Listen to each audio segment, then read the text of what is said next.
नमस्ते छात्रों, आपका फिर से एक बार स्वागत है जनित एकेडमी ऑनलाइन पर। आज हम करने जा रहे हैं आईएससी कक्षा 11वीं एवं 12वीं की पाठ्य पुस्तक गद्य संकलन से एक चैप्टर शरणागत, जो कि वृंदावन लाल वर्मा जी द्वारा लिखा गया है। तो आइए शुरू करते हैं। तो हम पैराग्राफ वाइज जो इसके जो डिवीजन है अंश वाइज वो हम शुरू कर रहे हैं। तो पहला है, तो इस वीडियो में बच्चों मैं आपको डिटेल में ये पूरा पार्ट पढ़ूंगी और हर एक डिफिकल्ट वर्ड का मीनिंग बताते जाऊंगी और हम साथ में इस चैप्टर को समझेंगे। तो आइए शुरू करते हैं। रजब कसाई। अब बच्चों, कसाई सबसे पहले समझना बहुत जरूरी है। कसाई का अर्थ है बुचर, है ना, जो मीट वगैरह कट करते हैं, बुचर। तो रजब कसाई अपना रोजगार यानी व्यापार या जॉब करके ललितपुर लौट रहा था। ललितपुर उनका गांव था जो वहां लौट रहा था। साथ में स्त्री थी, उसकी वाइफ थी, और गांठ में 200-300 की बड़ी रकम, और गांठ में उनकी 200-300 की बड़ी रकम थी। गांठ क्या होता है? कपड़े के छोर में कुछ रख कर लगाई गई गिरह, जैसे कि इस तरीके से जब हम कपड़े के जो एंड होता है उसमें बांध के उसमें कुछ पैसा रख के जब बांधते हैं तो उसे गांठ कहते हैं। और गांठ में 100 गांठ में 200-300 की बड़ी रकम, 200 या 300 की बड़ी रकम। ये बच्चों याद करते जाओ, मैं खुद रीड करने में मिस्टेक कर रही हूँ। मार्ग बिहड़ था, बिहड़ था यानी उबड़ खाबड़ था या विषम था, डिफिकल्ट था। और सुनसान, सुनसान यानी सेक्लूडेड या डेजर्टेड या वीरान था। ललितपुर काफी दूर था। बसेरा कहीं ना कहीं लेना ही था। बसेरा कहीं ना कहीं लेना था। बसेरा का अर्थ है मार्ग में ठहरने की जगह, कहीं ऐसी जगह जहां वो रुक सके। तो बसेरा कहीं ना कहीं लेना ही था, इसलिए उसने मड़पुरा नामक गांव में ठहर जाने का निश्चय किया यानी डिसीजन लिया। उसकी पत्नी को बुखार हो गया था। बुखार तो आपको पता ही है, फीवर हो गया था। रकम पास में थी यानी पैसे तो पास में थे, और बैलगाड़ी किराए पर करने में खर्च ज्यादा पड़ता। तो बैलगाड़ी को किराया यानी रेंट पर करने में खर्च ज्यादा पड़ता, इसलिए रज्जब ने उस रात आराम कर लेना ही ठीक समझा। क्योंकि एक तो उसके पास पैसे थे, है ना, उसकी गांठ में पैसे उसने, तो उसको उस बात का भी डर था। और बैलगाड़ी किराए पर करेंगे उसमें भी खर्च होता है। तो उसने सोचा रात को यहीं पे आराम कर लेता हूँ। ओके। परंतु ठहरता कहाँ, कहाँ रुकता वो? जात छिपाने से काम नहीं चल सकता था। जात यानी उसकी कास्ट, छुपाने से काम नहीं चल सकता था। क्यों? कैसे, क्यों वो जात नहीं छुपा सकता था? क्योंकि उसकी पत्नी नाक में और कानों में चांदी की बालियां डाले थी, जो कि उस वक्त मुस्लिम लोग ही डालते थे, और पैजामा पहने थी। तो उनका पूरा आउटफिट और उनकी ज्वेलरी से साफ पता चलता था। ठीक है, इसलिए जात छुपाने का कोई मतलब नहीं था। इसके सिवा गांव के बहुत से लोग उसको पहचानते भी थे। तो इस गांव के बहुत से लोग इसको पहचानते भी थे। ठीक है, कौन सा गांव है बच्चों? मड़पुरा, याद रखना। वह उस गांव के बहुत से कर्मण्य और अकर्मण्य ढोर खरीद कर ले जा चुका था। तो इस गांव के क्या खरीद के ले जा चुका था? कर्मण्य यानी एक्टिव, और अकर्मण्य यानी लेजी या इनएक्टिव। ढोर यानी कैटल। तो वो कैटल्स जो होते हैं, तो कुछ एक्टिव होते हैं, कुछ इनएक्टिव, ऐसे ढीले ढाले होते हैं। वो इस गांव से बहुत सारे खरीद कर ले जा चुका था। अपने व्यवहारियों से उसने रात भर के बसेरे के लायक स्थान की याचना की। व्यवहारियों का अर्थ है लेन देन करने वाले या व्यापारी, जिसके साथ प्रेम का व्यवहार हो। उसने ऐसे व्यवहारियों के साथ से उसने रात भर के बसेरे यानी ठिकाने के लायक स्थान की याचना की। याचना करना मतलब सिर्फ निवेदन नहीं होता है। निवेदन का एक बहुत गहरा रूप होता है, मतलब बहुत ज्यादा गंभीर या अत्यंत महत्व का निवेदन करना याचना कहलाता है ना। किसी ने भी मंजूर ना किया। उन लोगों ने अपने ढोर रजब को अलग अलग और लिखे छुपे बेचे थे। तो किसी ने भी इसको मंजूर नहीं किया, क्योंकि इन सभी लोगों ने जो अपने कैटल्स थे, ढोर मतलब कैटल, है ना, भेड़ बकरी गाय जो भी है, उन्होंने रजब को छुप छुप के बेचे थे। ठीक है, ठहरने में तुरंत ही तरह तरह की खबरें फैलती। अगर वो उनको वहां ठहराते तो अलग अलग तरह की खबर फैल जाती कि उसने इस मुस्लिम कसाई को अपने घर में रखा है। इसलिए सबों ने इनकार कर दिया, इसीलिए सभी ने उसको इनकार कर दिया। गांव में एक गरीब ठाकुर रहता था। ठीक है, अब ठाकुर क्या होते हैं? ठाकुर होते हैं जमींदार, या ये ठाकुर ऐसा एक रिस्पेक्टफुल टाइटल होता है जो किसी नोबल मैन या लैंड ओनर के लिए यूज किया जाता है, लेकिन वो गरीब था, गरीब ठाकुर था। थोड़ी सी जमीन थी जिसको किसान जोते हुए थे, थोड़ी सी जमीन थी जिसको किसान उसको करते थे, उस पर काम करते थे। जिसका हल बैल कुछ भी ना था, उसका खुद का हल है ना, बैल कुछ भी नहीं थे, लेकिन अपने किसानों से 2-3 साल का पेशगी लगान वसूल कर लेने में ठाकुर को किसी विशेष बाधा का सामना नहीं करना पड़ता था। लेकिन देखो, उसके खुद के पास तो हल बैल कुछ भी नहीं था, लेकिन 2-3 साल का पेशगी, पेशगी यानी एडवांस, है ना, वो जो जो फार्मर्स उसके यहाँ काम करते थे उससे 2-3 साल का वो एडवांस ले लेता था, और उसमें इसको किसी विशेष बाधा का सामना नहीं, किसी विशेष बाधा यानी रुकावट, किसी विशेष रुकावट का सामना नहीं करना पड़ता था। छोटा सा मकान था, परंतु उसको गांव वाले घड़ी के आदर व्यंजक शब्द से पुकारा करते थे। घड़ी, घड़ी क्या होता है? गढ़, आपको पता है ना, जो जो राजाओं के किले होते हैं उसे गढ़ कहते हैं। तो ये क्योंकि एक छोटा सा था तो इसलिए इससे घड़ी कहा। घड़ी यानी छोटा गढ़ या छोटा किला के आदर व्यंजक शब्द, आदर व्यंजक मतलब रिस्पेक्टफुल या सम्मान सूचक शब्द के साथ पुकारा करते थे। क्योंकि वो ठाकुर था, भले ही उसका घर छोटा था लेकिन उसको गढ़ की जगह उसे गढ़ी कहते थे, ताकि उसे अच्छा एक रिस्पेक्टफुल फील हो। और ठाकुर को डर के मारे, और ठाकुर को क्या कहते थे? राजा। ठाकुर को डर के मारे राजा शब्द संबोधन करते थे। संबोधन करना मतलब वो शब्द कह के उन्हें बुलाना, उस चीज से उनका संबोधन करना ना, बुलाना। शामत का मारा रज्जब, शामत का मारा क्यों? शामत मतलब दुर्भाग्य का मारा रज्जब इसी ठाकुर के दरवाजे पर अपनी ज्वरग्रस्त पत्नी को लेकर पहुंचा। ज्वरग्रस्त मतलब जिसे ज्वर से ग्रस्त, ज्वर मतलब बुखार, बुखार से पीड़ित या सफरिंग फ्रॉम फीवर। तो शामत का मारा रज्जब यानी दुर्भाग्य का मारा रज्जब इसी ठाकुर के दरवाजे पर अपनी ज्वरग्रस्त ग्रस्त पत्नी को लेकर पहुंचा। ठाकुर पौर में बैठा हुक्का पी रहा था। पौर यानी, pour comes from an English word porch, और पॉर्च का मतलब है घर के बाहर का बरामदा या बैठने का स्थान। तो ठाकुर कहाँ बैठा था? ठाकुर पौर में बैठा हुआ हुक्का पी रहा था। आप सबको हुक्का तो पता ही है, इस तरीके का होता है। रज्जब ने बाहर से ही सलाम करके कहा, दाऊजू एक विनती है। दाऊजू मतलब बड़े भाई, बड़े भाई एक निवेदन है, एक विनती है। ठाकुर ने बिना एक रत्ती भर इधर उधर हिले डुले पूछा, क्या? तो ठाकुर ने एक रत्ती भर, रत्ती भर एक मुहावरा है जिसका अर्थ है छोटा सा, मतलब हल्का भी, थोड़ा भी वो इधर उधर नहीं हिला, और वहीं से उसने पूछा, क्या? ठीक है। रज्जब बोला, मैं दूर से आ रहा हूँ, बहुत थका हुआ हूँ, मेरी औरत को जोर से बुखार आ गया है। जाड़े में यानी ठंड या सर्दी में बाहर रहने से जाने इसकी क्या हालत हो जाएगी, इसीलिए रात भर के लिए कहीं 2 हाथ जगह दे दी जाए।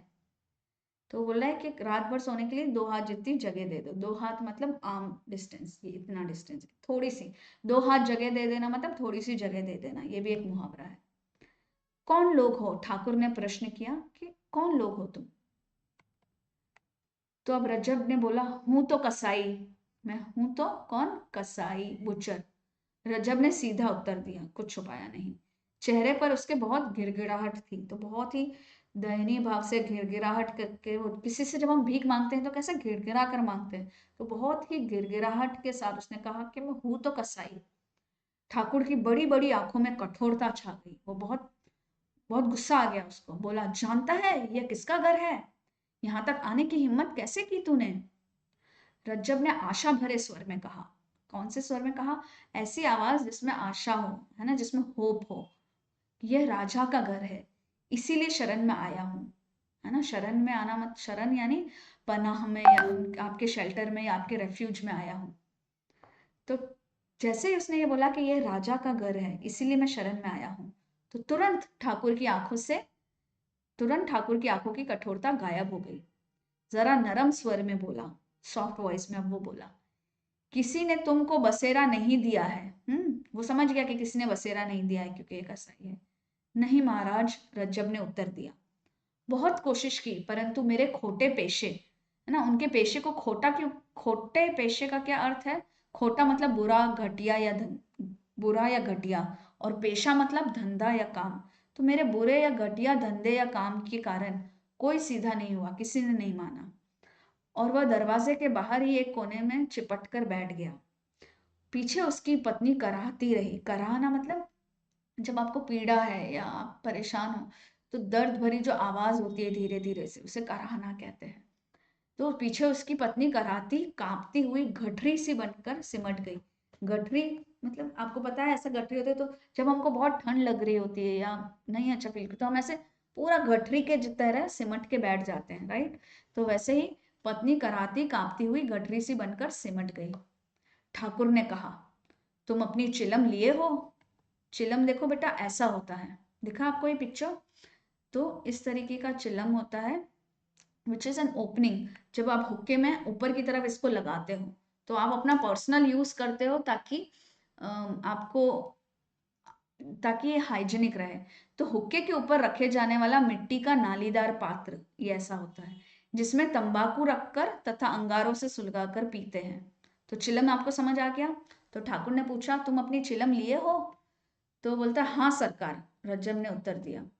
ठाकुर बोला, तब भीतर आ जाओ, अंदर आ जाओ, और तमाकू, तंबाकू नहीं तमाकू बोलते। ये ना बच्चों, ये वाला जो चैप्टर है ये बहुत ही पुराने लैंग्वेज में लिखा गया है।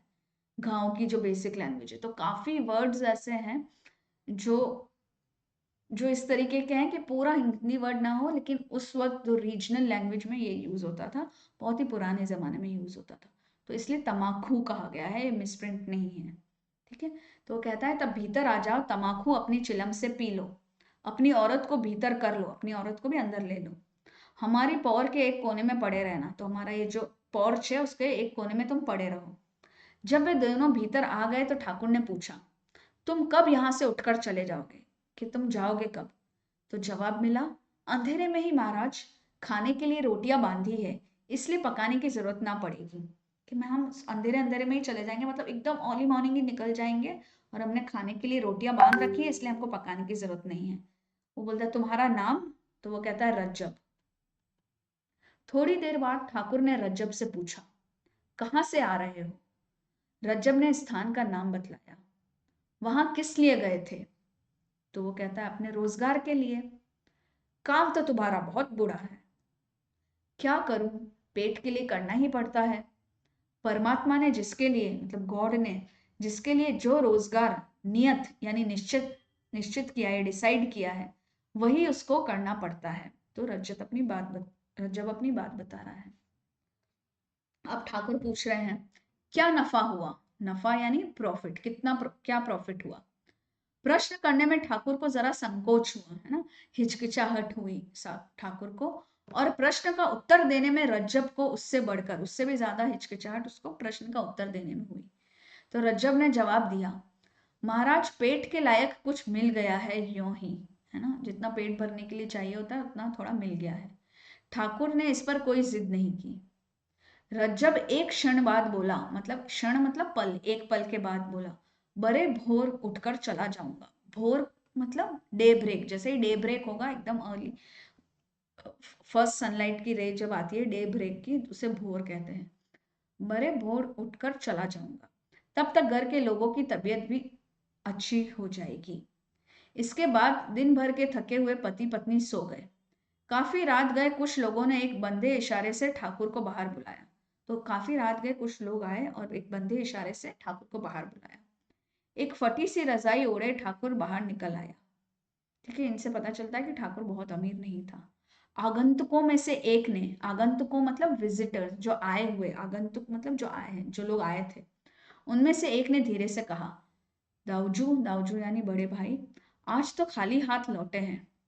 कल संध्या का शगुन सगुन बैठा है। वो बोलता, आज तो हम खाली हाथ लौटे हैं, लेकिन कल संध्या यानी इवनिंग का सगुन यानी शुभ क्षण या ओमेन बैठा है कि कल इवनिंग में हम करेंगे। अब क्या, किस चीज का शगुन है वो हमें आगे चल के पता चले। ठाकुर ने कहा, आज जरूरत थी, खैर कल देखा जाएगा। आज जरूरत थी लेकिन खैर अब नहीं हुआ है तो कोई बात नहीं, कल देखा जाएगा। क्या कोई उपाय किया था? बोले, क्या तुमने कुछ उपाय किया था? ठाकुर पूछ रहे उनसे।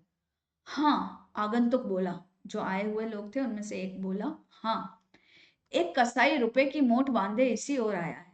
तो वो उसी कसाई के बारे में मेंशन कर रहा है कि एक कसाई रुपए की मोट बांधकर इसी ओर आया है, परंतु हम लोग जरा देर में पहुंचे, वह खिसक गया, कल देखेंगे जरा जल्दी, है ना। तो उन्होंने कहा कि हाँ, हमने एक कसाई के बारे में पता तो किया था कि उसने गांठ बांध के कुछ पैसे हैं उसके पास, लेकिन हम थोड़े लेट आए तो वो यहाँ से निकल गया था।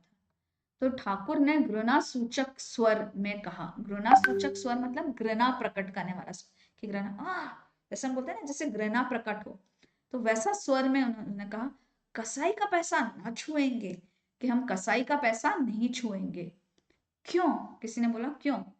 तो ये बोलता बुरी कमाई है, इसके रुपयों पर कसाई थोड़ी लिखा है। फिर उसने किसी ने और ने कहा कि उसके पैसों पर कसाई थोड़ी लिखा है। फिर ये जवाब देते हैं, परंतु उसके व्यवसाय से 1 रुपया, परंतु उसके व्यवसाय से वह रुपया दूषित हो गया है। दूषित हो गया यानी दोष से भर गया है, दोष युक्त हो गया है, या कंटेमिनेट हो गया है, कि उसका व्यवसाय ऐसा खराब है कि वो मारता है ना किसी को, किसी जीव की हत्या करता है ना, तभी तो वो कसाई है। तो उसके व्यवसाय की वजह से, उसके काम की वजह से उसका वो जो पैसा आया है वह कंटेमिनेट हो गया है। तो कोई और बोलता है कि रुपया तो दूसरों का ही है, जिन्होंने उसको पैसे दिए उसका है रुपया, तो कसाई के हाथ आने से रुपया कसाई नहीं हुआ, तो रुपया थोड़ी कसाई हुआ, हम ले लेंगे, ऐसा बोलता है। तो ये ठाकुर फिर से बोलता है, मेरा मन नहीं मानता, वह अशुद्ध है, वह इम्प्योर है। अशुद्ध मतलब इम्प्योर है, कि मैं नहीं, इसका कसाई का पैसा नहीं लेंगे, हम अपनी तलवार से उसको शुद्ध कर लेंगे। तो कोई और बोलता है कि हम अपनी तलवार लगा के उसको शुद्ध कर लेंगे। तो ये आर्ग्यूमेंट हो रहे बच्चों, जो लोग आए हुए हैं और ठाकुर में और उन सभी के बीच में ये आर्ग्यूमेंट्स हो रहे हैं। कोई कह रहा है ले लो, फिर ठाकुर या कोई कह रहे हैं कि नहीं, इससे कंटेमिनेट हो गया है, इसका व्यवसाय अच्छा नहीं है। तो कोई कहता है कि हम अपनी तलवार से उसको शुद्ध कर लेंगे। ज्यादा बहस नहीं हुई, ठाकुर ने सोचकर अपने साथियों को बाहर का बाहर ही टाल दिया, बाहर से बाहर ही ठाकुर ने उनको भगा दिया। भीतर देखा, और अंदर जब ठाकुर ने देखा तो कसाई सो रहा था और उसकी पत्नी भी, तो ठाकुर भी सो गया। तो बच्चों, यहाँ से हमें पता चलता है कि ठाकुर को पता था कि ये वही कसाई मेरे अंदर सो रहा है जिसकी ये लोग बात कर रहे हैं, और ठाकुर ने उन लोग को बाहर से ही भगा दिया क्योंकि ठाकुर ने इनको शरण दी थी, है ना। चलो आइए तीसरा छंद। सवेरा हो गया परंतु रज्जब न जा सका। उसकी पत्नी का बुखार तो हल्का हो गया था, परंतु शरीर भर में, पूरे शरीर में पीड़ा थी। पीड़ा यानी पेन या दर्द था, और वह एक कदम भी नहीं चल सकती थी। ठाकुर उसे वहीं ठहरा हुआ देखकर कुपित हो गया। कुपित हो गया मतलब क्रोधित हो गया, या अप्रसन्न या नाराज हो गया। रज्जब से बोला, मैंने खूब मेहमान इकट्ठे किए हैं, खूब मेहमान इकट्ठे किए हैं। गांव भर थोड़ी देर में तुम लोगों को मेरी पौर पर टिका हुआ देखकर तरह तरह की बकवास करेगा। बोले कि मैंने बहुत मेहमान इकट्ठे किए हैं, लोग आएंगे और तुम लोग को मेरी पौर पे ऐसे टिका हुआ देखकर बहुत अलग अलग की, तरह तरह की बकवास करेगा। तुम जाओ यहाँ से, तुम बाहर जाओ इसी समय। तो उसको उसी समय भगा देता है। रज्जब ने बहुत विनती की, परंतु ठाकुर ना माना।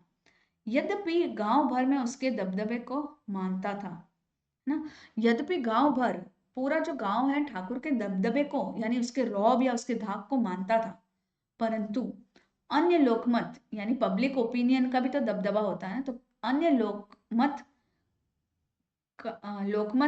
यानी पब्लिक ओपिनियन का दबदबा उसके भी मन पर था। मतलब ठाकुर भी पब्लिक ओपिनियन के दबदबे से थोड़ा दबा हुआ था। इसलिए रज्जब गांव के बाहर सपत्निक, सपत्निक का मतलब है अपनी स्त्री के सहित, विथ हिज वाइफ, इसलिए रज्जब गांव के बाहर सपत्निक एक पेड़ के नीचे जा बैठा। वो अपनी वाइफ के साथ उस पेड़, गांव के पास एक पेड़ था, वहां जाके बैठ, गांव के बाहर एक पेड़ था, उसके यहाँ जाके बैठा। और हिंदू मात्र को मन ही मन कोसने लगा, क्योंकि उसने उनको निकाल दिया, उसको कहीं पे भी रहने की कोई जगह नहीं दे रहा है, तो वो मन ही मन हिंदू मात्र को कोसने लगा। उसे आशा थी कि पहर आध पहर में, ठीक है, अब बच्चों ध्यान से सुनो, पहर क्या होता है? 3 घंटे का समय होता है।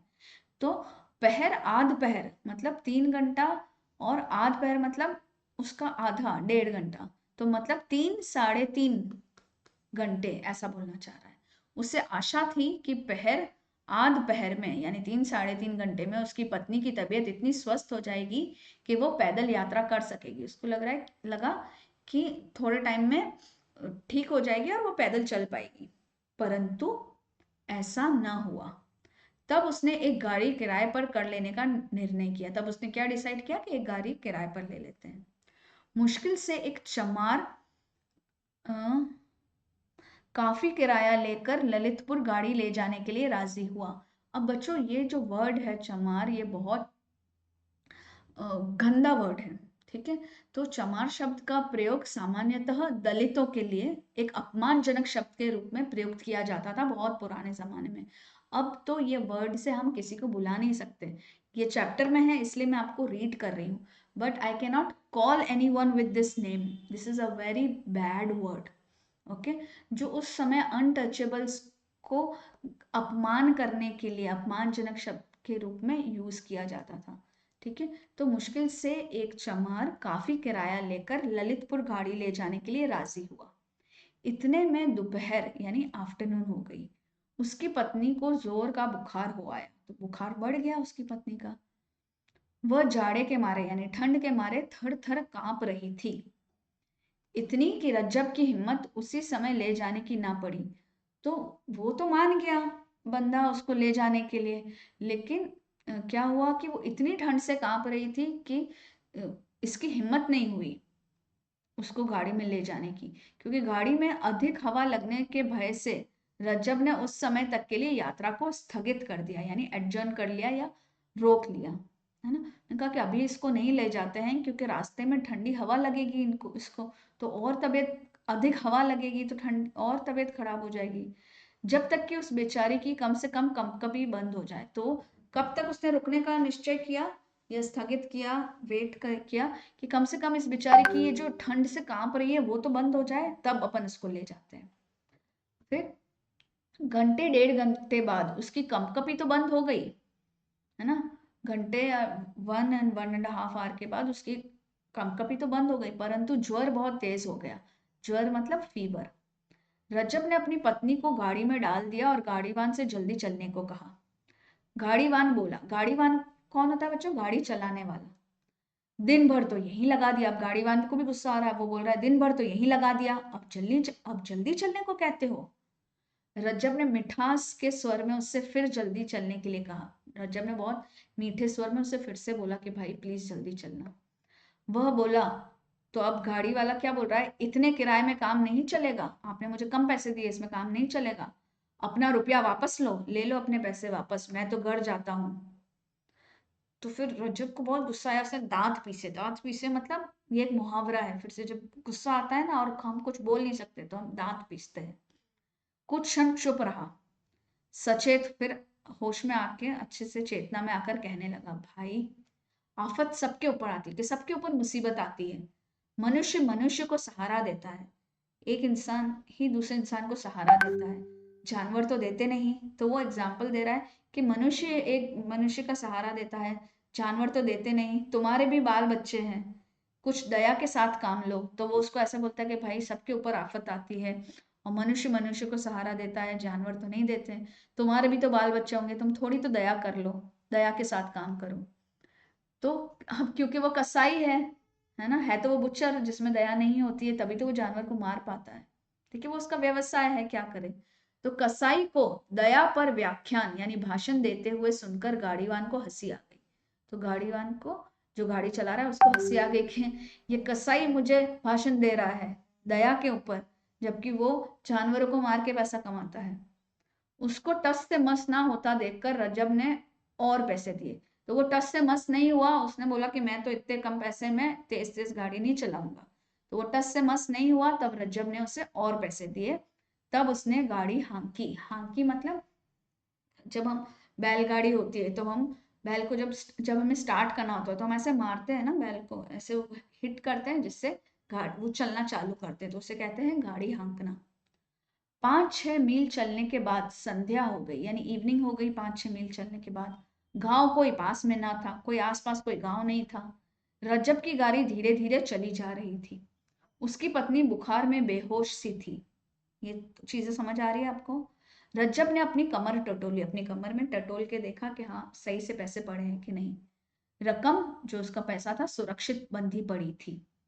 रजब को स्मरण हो आया, रजब को तब याद आया कि पत्नी के बुखार के कारण आंटी का कुछ बोझ कम कर देना पड़ा है, क्योंकि पत्नी को बुखार आया है, तो उसके आंटी उसके पास जो पैसे थे उसका कुछ बोझ कम कर देना पड़ा है। और स्मरण हो आया गाड़ीवान का वह हठ, और याद आया कि गाड़ीवान ने भी जिद की है, जिसके कारण उसको कुछ पैसे व्यर्थ ही देने पड़े थे, और गाड़ीवान ने भी जिद की है, जिसकी वजह से ऐसे ही फालतू में उसको भी कुछ एक्स्ट्रा पैसे देने पड़े उसको। उसको गाड़ीवान पर क्रोध था, उसको बहुत गुस्सा था गाड़ी चलाने वाले पर कि वो मेरा नाजायज फायदा उठा रहा है।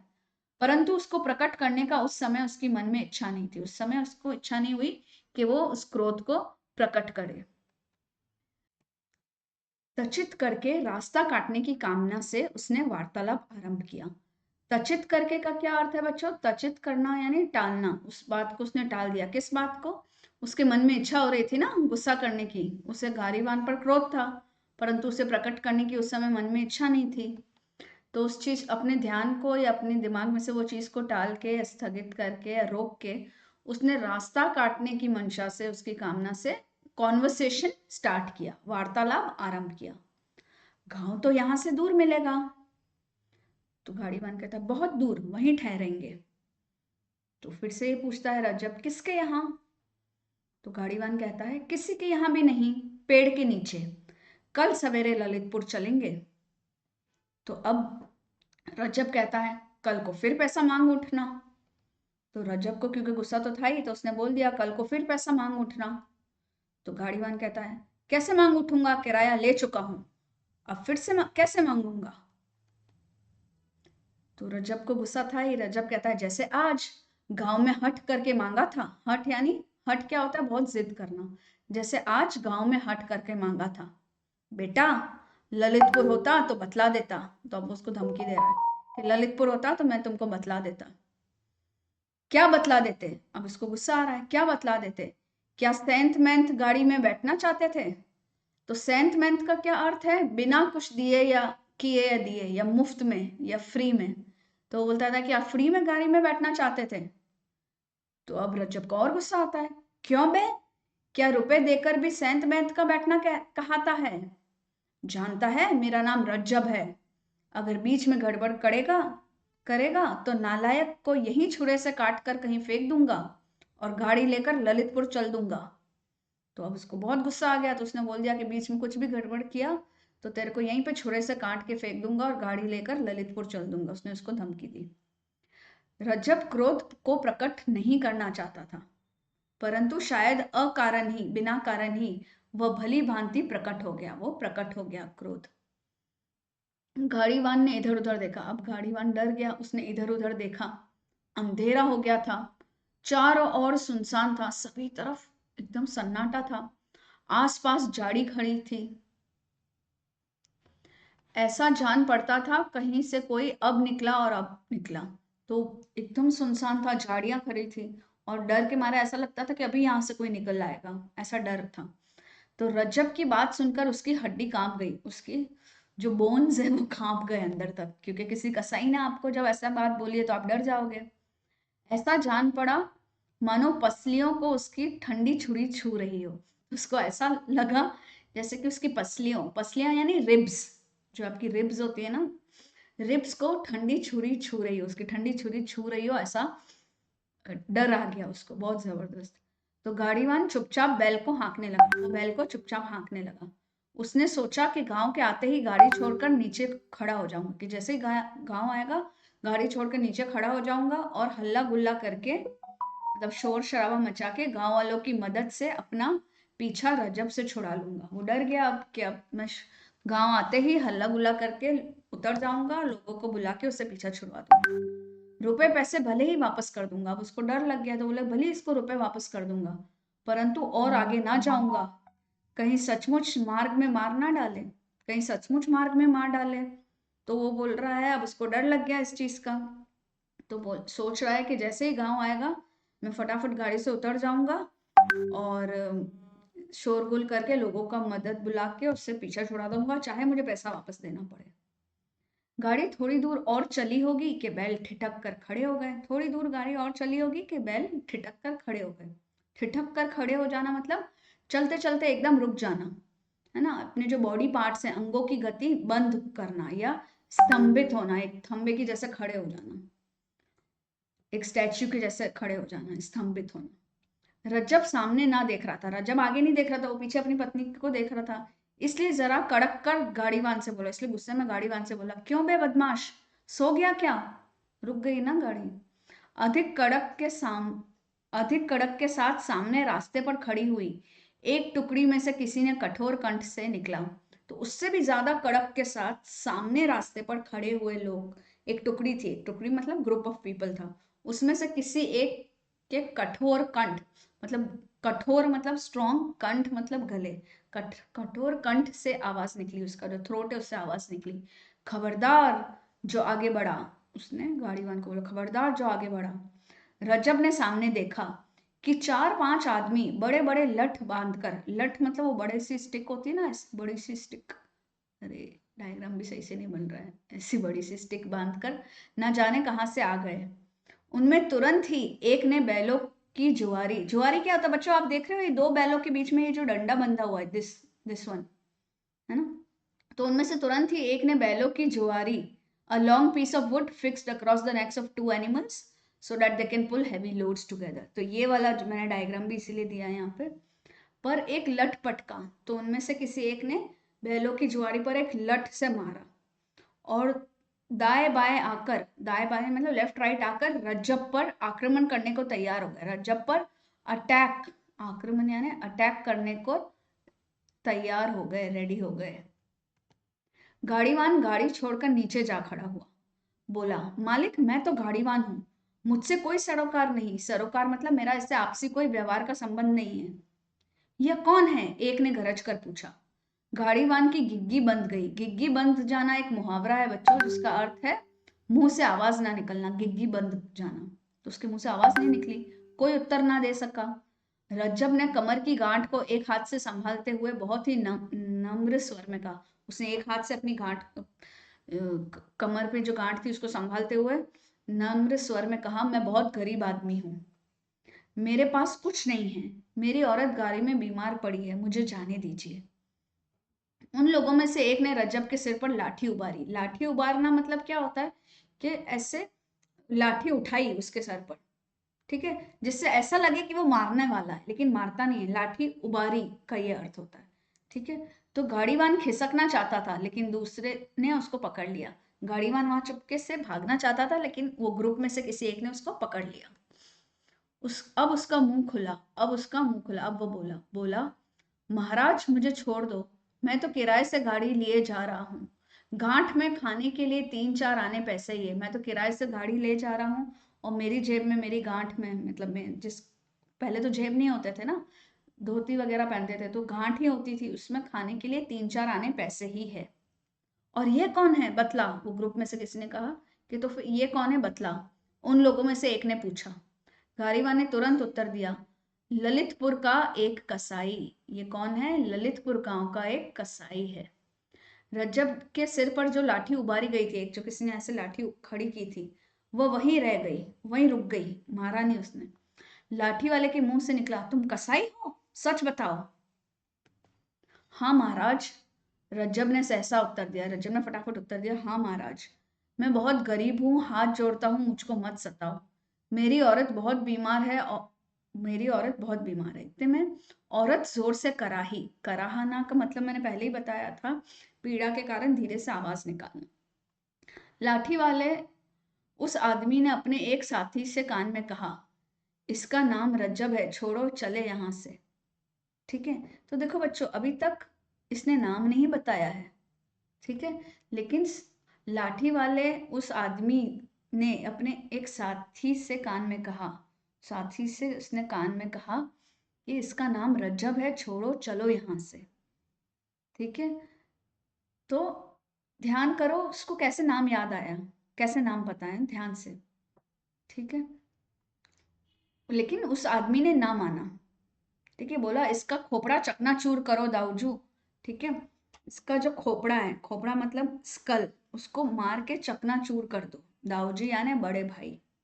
यदि वैसे ना माने तो, अगर ऐसे ना मारे तो इसका खोपड़ा चकनाचूर कर दो। असाई कसाई हम कुछ नहीं मानते, वो कहता असाई कसाई हम कुछ नहीं मानते, इसका खोपड़ा चकनाचूर करो। छोड़ना ही पड़ेगा, उसने कहा। इस पर हाथ नहीं पसारेंगे और ना इसका पैसा छुएंगे। तो वो आदमी ने कहा, जो कान में जिसने बोला था, उसने कहा इसको छोड़ना ही पड़ेगा, हम इस पर हाथ नहीं पसारेंगे और इसके पैसे को भी नहीं छुएंगे। तो दूसरा बोलता है, क्या कसाई होने के डर से दाऊ जी, दाऊ दाऊजू, आज तुम्हारी बुद्धि पर पत्थर पड़ गए हैं, मैं देखता हूँ। ठीक है, और उसने तुरंत लाठी का एक सिरा रज्जब की छाती पर अड़ा दिया, है ना, छाती पर अटका दिया। उसके छाती मतलब सीना, उसके सीने पर उसने तुरंत लाठी का एक छोर अटका दिया। ठीक है, अड़ा दिया। तुरंत रुपया पैसा निकाल देने का हुक्म दिया, उसको बोला चलो जल्दी से अपने पैसे निकाल लो। नीचे खड़े हुए उस व्यक्ति ने जरा तीव्र स्वर में कहा, नीचे जो खड़ा हुआ था, जो मना कर रहा था, उसने अभी जोर से कहा, नीचे उतर जाओ, नीचे उतर आओ, उसे मत बोलो, उसकी औरत बीमार है। तो वो वापस जो ऊपर आदमी था वो बोलता है, हो मेरी बला से, मेरी बला से हो, होने दो उसको बीमार। गाड़ी में चढ़े हुए लठैत ने उत्तर दिया, मैं कसाईयों की दवा हूँ, मतलब मैं इसको मारूंगा तो वैसे ही ठीक हो जाएगा, मैं कसाईयों की दवा हूँ। वो बहुत गुस्से में था, उसको उस कसाई के पैसे चाहिए थे, और उसने रज्जब को फिर धमकी दी। नीचे खड़े हुए उस व्यक्ति ने कहा, खबरदार जो उसे छुआ, जो नीचे आदमी था उसने बोला, खबरदार जो उसे छुआ, नीचे उतरो, नहीं तो तुम्हारा सिर चकनाचूर किए देता हूं। वो मेरी शरण में आया था, वो मेरी शरण आया था। तो वो बोलता है, नीचे उतरो नहीं तो, अरे, तुम्हारा सिर चकनाचूर किए देता हूँ। अब वो जो नीचे खड़ा हुआ था उसने बोला वो मेरी शरण में आया था। तो अब अपन को यहां से पता चलता है बच्चों कि वही गरीब ठाकुर था जिसने उसको शरण दी थी, है ना। तभी तो यही लोग रात को आगंतुक आए थे और उन्होंने कहा था कि ऐसे एक कसाई भाग निकला है, अपन कल शाम को देखेंगे, बट उन्होंने उसको भगा दिया था, याद आया।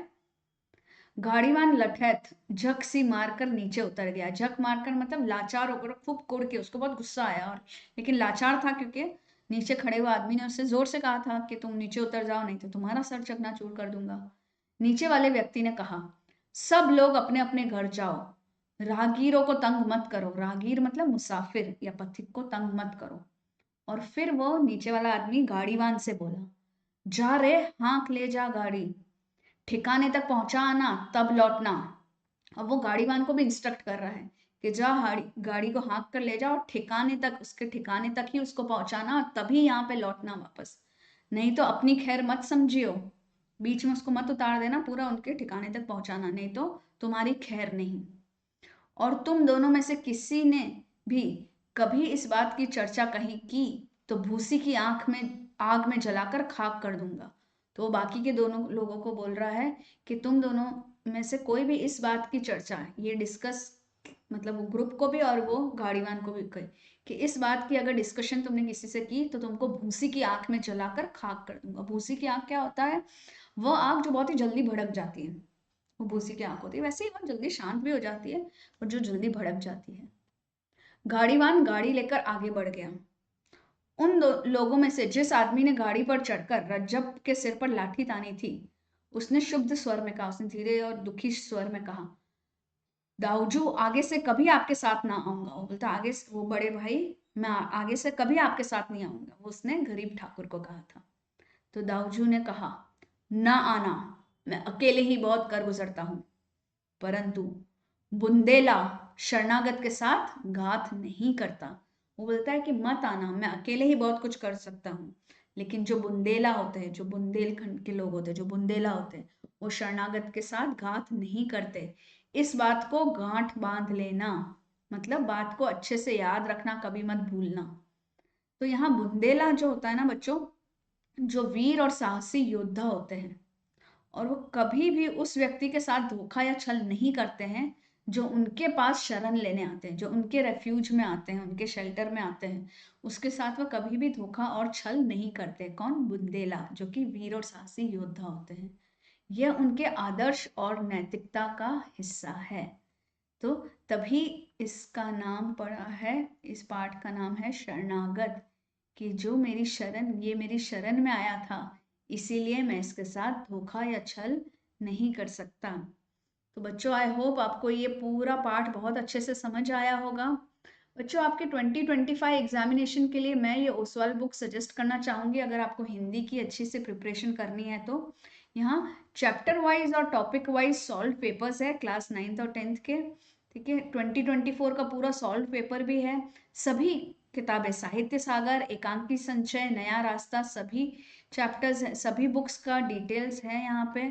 ठीक है, 100% लेटेस्ट सिलेबस से अपडेटेड है, एकदम अच्छे से रिवीजन भी होता है इसमें। बहुत सारे प्रैक्टिस पेपर्स, बहुत सारे क्वेश्चंस है, कंसेप्ट क्लैरिटी है, और आप एग्जाम के लिए 100% रेडी होते हो। तो मैं इस बुक का लिंक भी डिस्क्रिप्शन में दे दूंगी, you can go and check out. Okay, so if you have not yet subscribe to Zenith Academy online, अब भी सब्सक्राइब कीजिए, बेल आइकन को टैप कीजिए। आपको वीडियो पसंद आया है तो इसे लाइक कीजिए, अपने दोस्तों के साथ शेयर कीजिए, और सबसे इम्पॉर्टेंट है कमेंट करिए। कमेंट करके मुझे बताइए कि आपको कैसा लगा। ठीक है, क्योंकि आपके कमेंट्स से ही मुझे मोटिवेशन मिलता है बच्चों। ठीक है, so do comment. Bye bye and keep the learning always on Zenith Academy online.